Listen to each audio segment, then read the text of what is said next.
Yeah, I mean, everybody, I think for those new to the omni-channel world, I think everyone kind of hears the buzz, on one side of the fence. It's like, oh, they're harvesting our data. They're getting all of our data and they're knowing everything about us. And, everybody's very cautious. Welcome to Let's Do This by Smartify, a podcast for exploring the future of outdoor and retail media. Each episode brings together voices from advertising, real estate, technology, and brand marketing to explore how digital out-of-home and retail media are reshaping the way we connect with audiences in the real world. From storefront to kiosk, we'll dig into strategies, trends, and stories at the intersection of place-based media and digital innovation. Hello all, my name is Joe Kunigonis, CEO and co-founder of Smartify Media. And I'm Debbie Williams, head of marketing at Smartify. Today, we're kicking off our first conversation of Let's Do This with Jesse Wroblewski, founder of Generations Beyond and author of Marketing for Supervillains. Today, we're going to talk about Beyond the Screen, how digital out-of-home amplifies omnichannel strategy. Yeah, so let's get into this because I think ultimately, trying to define what omnichannel strategies are, I think is going to be crucial to understanding how it's affecting digital out-of-home, how it affects retail media, and then really the extension into other media formats. So Jesse, how do you think, omnichanneling, especially with your background, with your experience, can affect not only the digital at-home world, but obviously the new powerhouse medium called retail media? Yeah, to those new in the world of omnichannel, I think it's important to note that it's become incredibly cost effective to leverage a bunch of different channels to increase overall ad recall. Right. So I think we've been bombarded with statistics of we see 10,000, 20,000, 30,000 marketing messages a day, and we really only remember two or three. So I think our goal as omni marketers or omni-channel marketers is to do everything we can to increase that ad recall. And it's become so cost effective with the data and networks such as Smartify for us to take advantage of additional touch points that will help increase our overall goal. Yeah, I mean, that's a great point because I think ultimately when you have so many channels, right, it's the omni-channeling effect is that the attention span of the individual becomes less. So the ability to influence that individual or even a group of audiences requires multiple channels simultaneously targeting those audiences with the hope that, there's going to be a reaction. And I think ultimately, when you think about omnichanneling, which I always thought was really interesting, is that, if the individual throughout their day, whether it's going to a gym or a coffee shop or even scrolling on their phone or watching TV at home, everybody has a different kind of experience. So I think it's the omnichanneling effect that helps kind of cut through all that noise to target more efficiently, but also provide relevant information to the individual or to the group of audience is what they're doing at that time, right? Because as we all know, depending on what you're doing that day, you're either less open or more open to receiving information. Right. And the data that's available, and I mentioned the cost effectiveness, it's almost, fiduciarily irresponsible not to leverage a platform such as Smartify, digital out of home, to amplify really any marketing campaign that you're running. Yeah, and I always find it really interesting when you think about kind of retail media and outdoor, right? Outdoor, just in general, is I think a medium that could cut through a lot of that noise and target a lot more efficiently. Because I always say online, mobile, social, print, those are all things that the consumer controls, right? I could throw away a magazine or a newspaper. I could turn my phone off, my computer off. But outdoor is always on.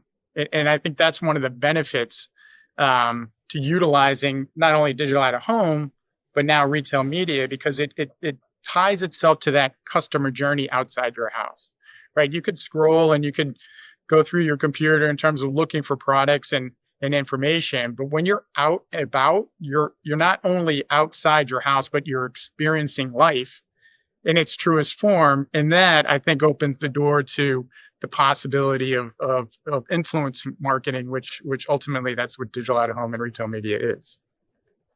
Yeah, I mean, I put it into two buckets, active and passive, right? So when I'm on my devices, I'm actively, whether I'm searching and shopping or I'm doing something else that I don't want to be marketed to, I'm actively doing something. Where on out of home, I may be passively driving, walking down the street, waiting for a waiter or waitress. Now I have the ability to kind of get new messages that I never would have searched out or seeked out, fed to me. So it's a completely different tool and a completely different experience. Yeah, I mean, what do you think? And this is for both of you. I mean, what do you think? Everybody talks about AI and it's going to be transformational, and there's all these different segments about AI. You know, I guess the question is, do you really think that AI is going to be to the point transformational across all omnichanneling mediums?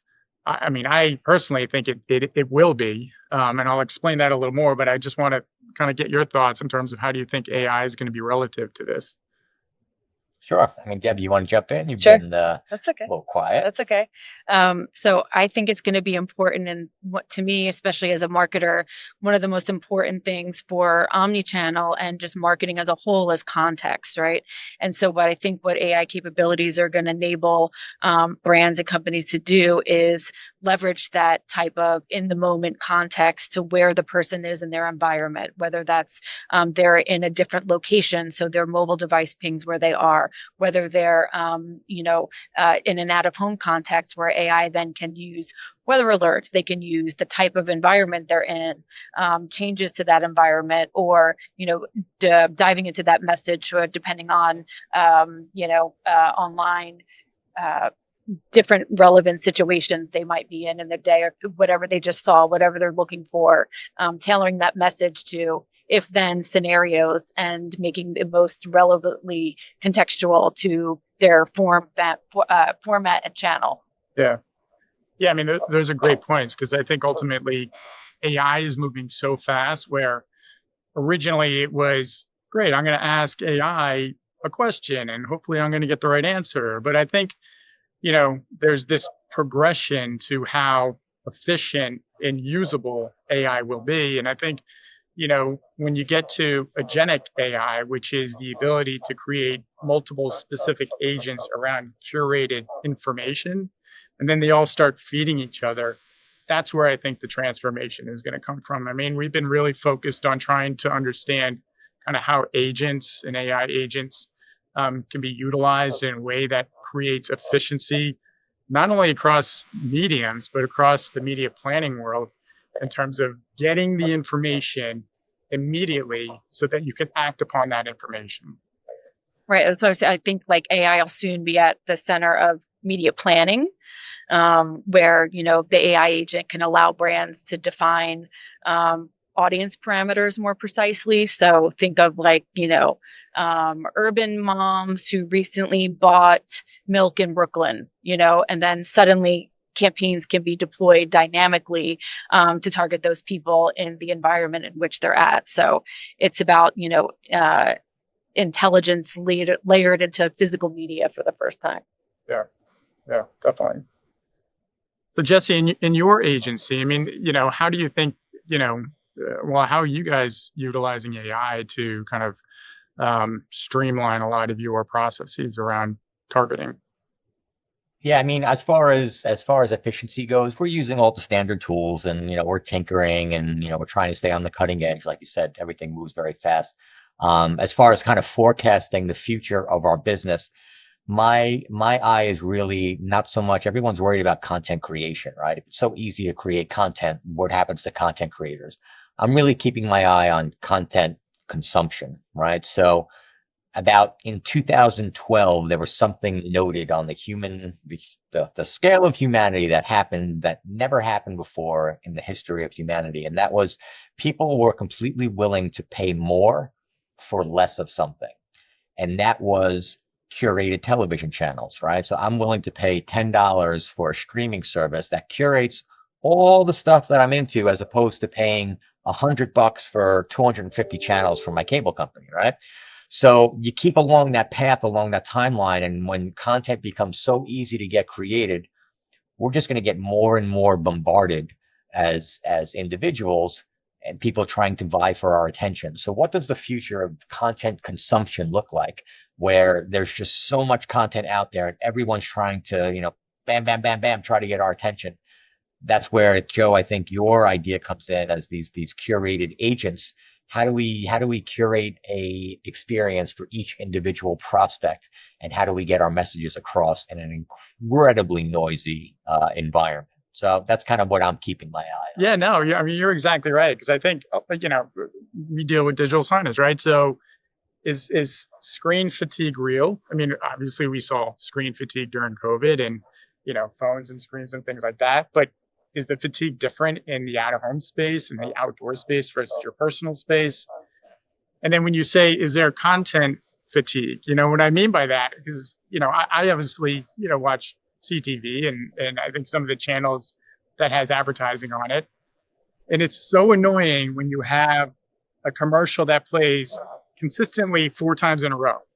And you're like, oh my God, this commercial's on again. I like, you're physically getting a response to that commercial negatively because it's the 4th time you saw it in concession and succession. So it's, I think that's kind of how I define content fatigue. Yeah, it's definitely an interesting conundrum, with the fact that people almost are willing, the fact that they're paying for specialized streaming services are basically saying, I'm willing to pay for filtering out the stuff I don't want, right? Yeah. So how far can we take that? How far can we filter out, I want to see commercials once and only once, and if I like it, I'll allow you to curate to me. But yeah, I mean, I don't know what what that future looks like. I read Ready Player 2, which was a sequel to number 1. And in the future, all this AI takes over, and he being a wealthy individual purchased the rights to like Ghostbusters and Gremlins, and he had AI make a movie that crisscrossed G.I. Joe with Ghostbusters and Gremlins. And he said, I never wanted to make money, but the fact that I got people's attention for 90 minutes meant the movie was a success, right? So in the future, in this fictional universe, people are measuring success not in dollars anymore, but how many minutes of attention can I steal from you? Yeah, no, that's true. Because and I think the same thing that people have a negative response to is like you're searching for something and then all of a sudden you're bombarded with mobile ads of that thing that you just searched. And it's kind of, at least I view it as somewhat negative. And I think ultimately when you bring back the optimization on scheduling content that's maybe, designed via AI agents, then that content can be spaced out and presented in a way where it's not going to create a negative reaction, Sure. So I think ultimately it's scheduling is an important part, kind of targeting and optimizing that content is going to be an important part for omnichanneling success. But not bombarding an individual with content. I think you're right. That passive way of providing relevant information to an individual that they can act upon is kind of the future of omnichannel. Because you're right, there's so many mediums out there, and they can get your attention. That's great, but how are they going to utilize the time, that short time of attention that they have between a brand and an individual? I think that's crucial. Yep. Yeah, and I think it's a win-win. The future of curation and filtering. I think it's a win-win on both sides. Being an agency owner, I'm constantly doing research for my clients. Thus, I get targeted ads, and there's no way for me to tell the advertiser, "You got the wrong guy. You got the wrong guy." Like they're wasting impressions upon impressions on me. There should be a way. I personally don't mind targeted ads at my hobbies and interests. But when I accidentally click on something for a client and I'm being told, Pampers for the next 3 weeks. Yeah. You got the wrong guy. Let me save you some money and save me some aggravation. Right. There's no mechanism in place yet. Yeah. So Debbie, from your days on Madison Avenue, how have you seen kind of the progression of content, from those days to now, where you have a lot more mediums, right? We all know the legacy media of radio, broadcast, print, and now there's all of these different channels and opportunities to influence And I would assume content is totally changed in terms of how you draft content and how to utilize content. It's dramatic. It's something I never even thought I could process in my lifetime. I remember too many years ago, as you know, and Jesse, to tell you, I had a content marketing agency back when that term was just becoming a thing. And it's just when the transition from the word copy to content was born. And now the word content really encompasses everything, right? The content on digital display screens, content on Netflix, content on your website, the content on social. Content is encompassing of ads. It's encompassing of organic information. It's kind of the be all end all of everything that's out there. The words we're saying right now, it's all content. So content is really information. It's communication. It's message. It's all things. And it's a way for people and brands to kind of have a two-way communication now more than ever before was possible. Back from when content was in written form, now it's video, audio, and Joe and I were speaking earlier about even, just the how frequent podcasts are now. It's really the evolution of radio from its origins to now, and not only having that channel you can at one moment tune in and choicefully listen to, like we were talking about streaming. Now you can just curate your own content. You can curate a video. You can choose to listen to this in video format or audio format or in snippets or in social. So it's just, I think the options are limited, and what's to come next is still to be seen too. Yeah, no, I mean, it's totally true, because if you think how you draft content on LinkedIn is completely different on TikTok, and it's completely different on a digital display out in downtown Miami. And how you break it down, back from when you used to have to spend hours and hours and hours breaking down one piece of content, say like a video.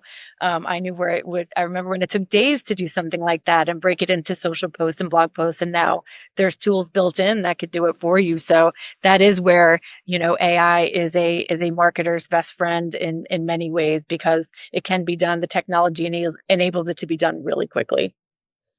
Yeah, I mean, I was talking to somebody the other day, and it was interesting in terms of utilizing some of the social media channels. I think it was specifically Instagram, and those platforms are getting so big and so difficult to kind of utilize, because there's a lot more technology on the stack to kind of filter through. I mean, is there something to be said that a channel could become too technical where the technology is overtaking the message?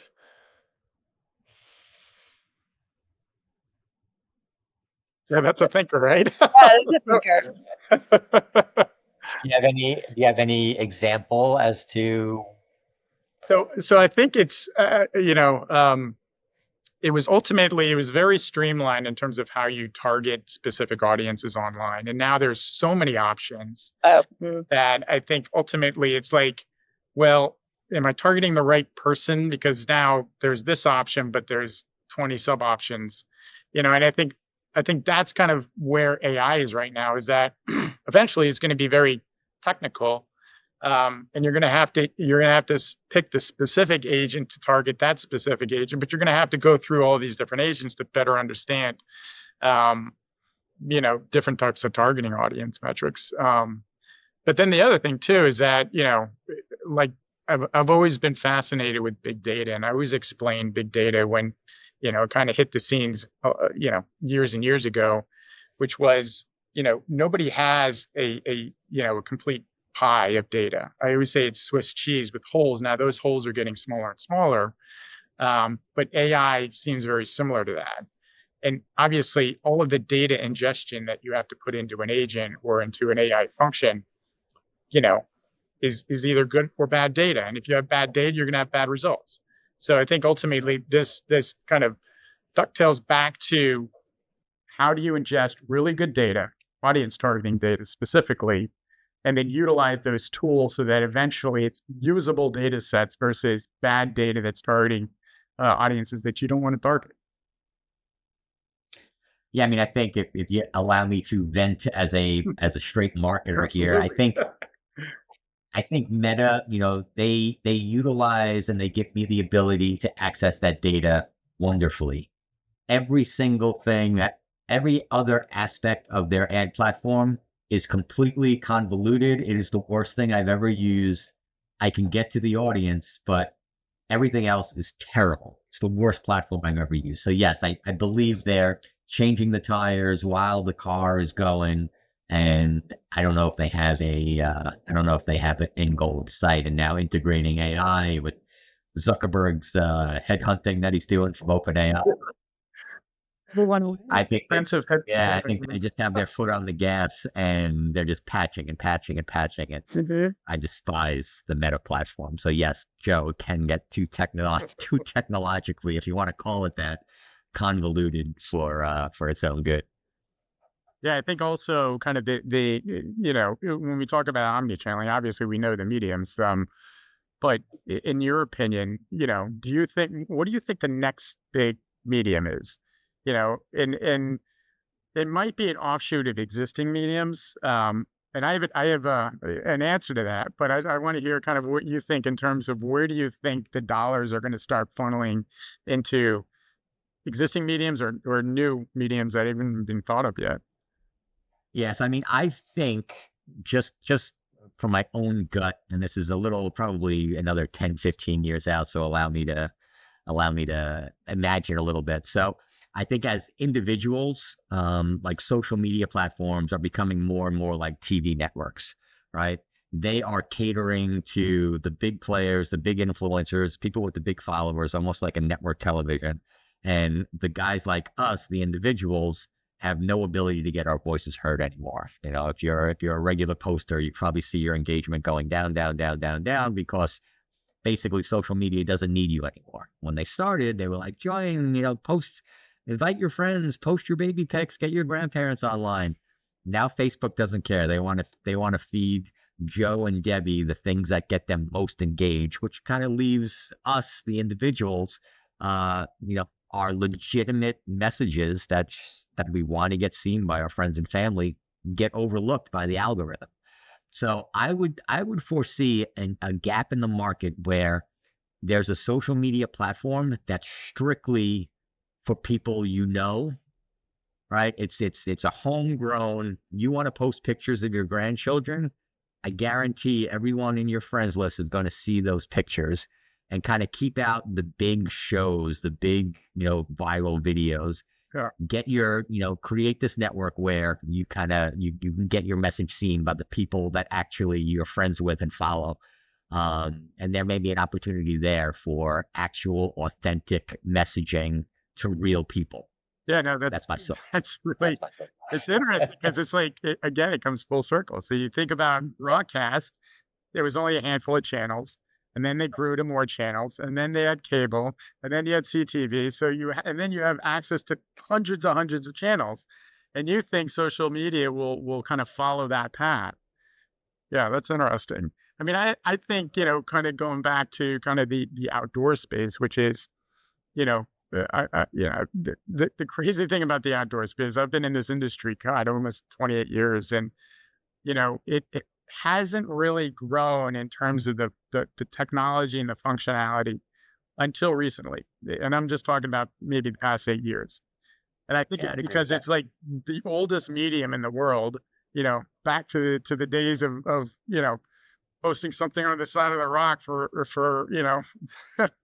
for something that was going on down the street. But now it's like there's technology. It's such a fast pace that's affecting this industry that it's going to create additional opportunities. And I think one of those opportunities is really digital engagement. The ability for an individual to engage with physical infrastructure. And I'm not talking about like a touch screen or things like that. I think ultimately there's going to be a segue between your personal device, that cellular device, and a display, and that connection will create an opportunity for individuals to engage for the benefit of themselves, right? So, if you know that something's happening and you engage with a display, you engage with a physical store itself, you're creating an experience that's not only beneficial to retailers, but there's going to be a benefit to the consumer because there might be a discount that they can they can grab or some other information that they didn't have. I mean, I kind of relate this to like grocery store shopping, right? So, I go to the grocery store. I hate it, but I go there all the time, and they're still clipping coupons, right? There has to be a way where you go into a grocery store and just based on your individual persona, you automatically get all the discounts of the coupons that everybody's cutting out, right? That's an immediate effect, the immediate value for somebody without really doing anything, but that individual's engaging within the environment that they're in.